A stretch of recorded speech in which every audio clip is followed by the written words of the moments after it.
May mga binili ako from Pop Mart.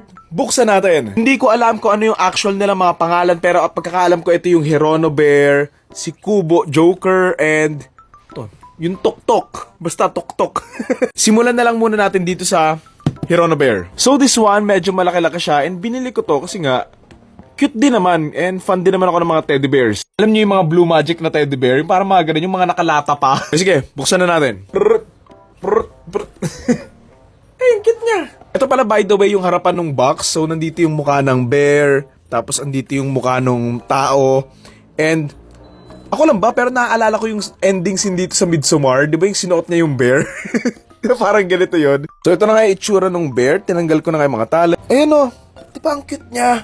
Ito yung itsura ng mismong bear. Ay, ang cute ng mata niya. Yung isa, botones. Tapos yung isa, mata talaga. So, para siyang half Coraline. Sige, tanggalin natin siya sa box. Ayan na siya. Di ba ito tayo? Sa loob, meron din siyang kasamang card. I'm not sure kung anong card to. Hirono Bear Vinyl Plush Doll. So, ayan. Ayan yung card. So, yeah. Ito na nga yung itsura ng mismong bear. Para siyang pinaghalong mga teddy bear. Tapos yung mga manika, ganon. So, para siyang pinag-fusion. And cute. Ayan, nandito nga sa likod yung tag niya. Yan, Hirono Pop Mart. Tapos, meron din siyang something na ganito sa may leg niya. Hirono, tapos, ayan. Wala din siyang kamay. So, basically, parang nga lang din siyang bear.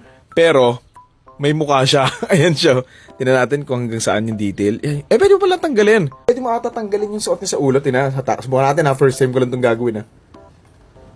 Ay, pwede nga. So, para siya naka-hoodie lang. Ganon. Baka masira. Wait nga.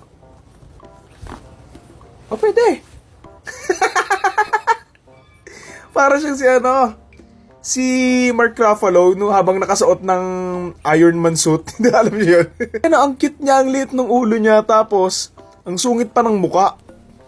Alam mo yung mga batang mahilig mag-Roblox, ganyan. Ito yung itsura niya sa malapitan. Yan ang sungit namumula pa yung mata.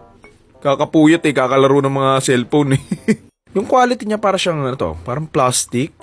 Plastic na parang dal lang din. Yung mukha lang talaga, yung ulo pala, yung mismong human feature lang. Pero the rest, bear na siya. Parang wala din laman sa loob. Puro yung mga pekas-pekas pa siya. Mga baby na naalimpungatan, ganon.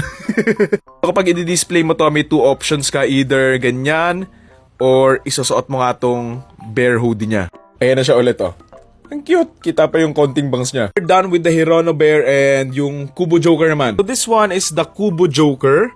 So, ayun yung itsura niya. Honestly, kaya ako to pinili kasi nakukitan ako doon sa design ng mismong Joker. Masyadong familiar sa lore ni Joker, pero napanood ko naman din yung mga movies like with Heath Ledger, kay Jared Leto, di ba? Ito yung box niya, and from the picture, parang cute naman din. So, hindi ata to nagagalaw. Literal kung anong pose niya, ayun lang talaga.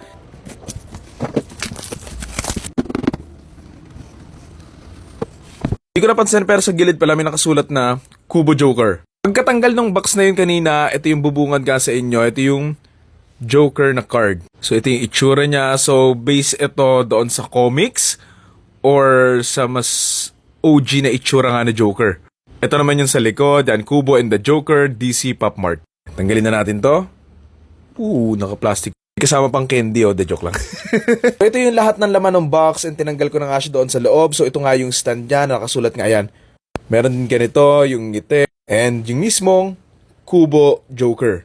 Ay, ang ganda ng details and yung kulay niya. Yan ang cute Ang ganda na sa sapato, sa pantalon. And yung mismong mga necktie niya. And yung kubo nga doon sa mismong mukha. Yung parang galos-galos. And the green hair, I love it. And the coat, ayan. Tapos, eto hawak-hawak niya siguro. Hawak-hawak ba niya? Tsura niya. Ang ganda ng mismong stand nyo. The detail na isa siyang Joker card. Tapos siya nakatayo. Tapos, nakasimangot kasi siya. So, may suot siyang ganyan para nakangiti. Itsura niya, he looks cute. Ang ganda ng kulay, ng pwesto niya and everything. Kung fan ka ni Joker or ng DC, I think this is a must-have din. Medyo may kamahalan lang siya for its size. Pero, kung details naman yung pag-uusapan and yung itsura naman, I think okay naman din. Sige, 360 muna natin before tayo mag-proceed doon sa Tok-Tok. Yan. Ganda. Yan ang cute. Yung Tok Tok naman, kasi last na yun eh. Ako siguro personally, ang pinaka-favorite kong Joker is yung kay Heath Ledger from The Dark Knight, kay Christopher Nolan, kasi I love Christopher Nolan, and gusto ko yung version nga niya ni Batman, and syempre nga ni Joker, and syempre kudos kay Heath Ledger for that amazing performance, and so yun.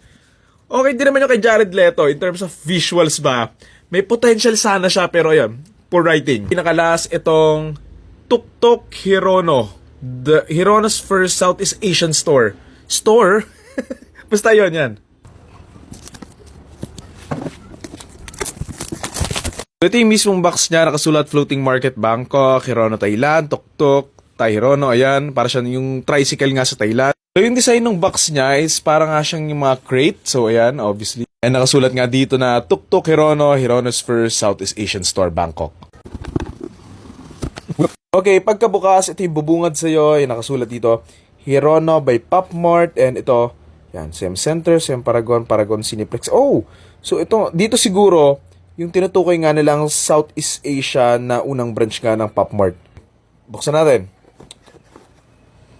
Oh, so ayan siya.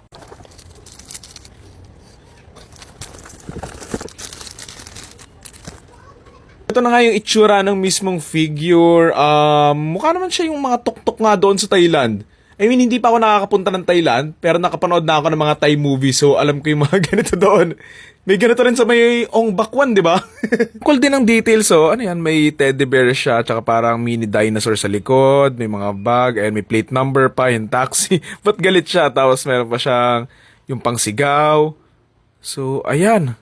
May plate number pa nga dito. And nakasulat, Floating Market, Bangkok. Ang cute niya, may suot pa siyang headband na yun, may nakalagay na taxi. Siguro kung taga-Thailand ka, nakakatuwa din talaga tong makita or magkaroon. Saka maganda pa dito, gumugulong din talaga siya, tinanong. Oh, hindi din siya eme-eme lang yung gulong. Talagang gumugulong siya. Ewan ko kung meron na, pero since merong ganito yung Thailand, sana sa Pilipinas gawan din, pero ano yun, tricycle version. Or e-bike and wow eh, no? Ayusin nga natin. Yan. Ayan siya. Ba, ang cute, galit na galit oh. Parang mga kamote riders din dito sa atin eh. So yun lang naman yung mga nabili ko, and let me know na lang kung ano yung pinakamaganda doon sa tatlo. Yun lang. Thank you.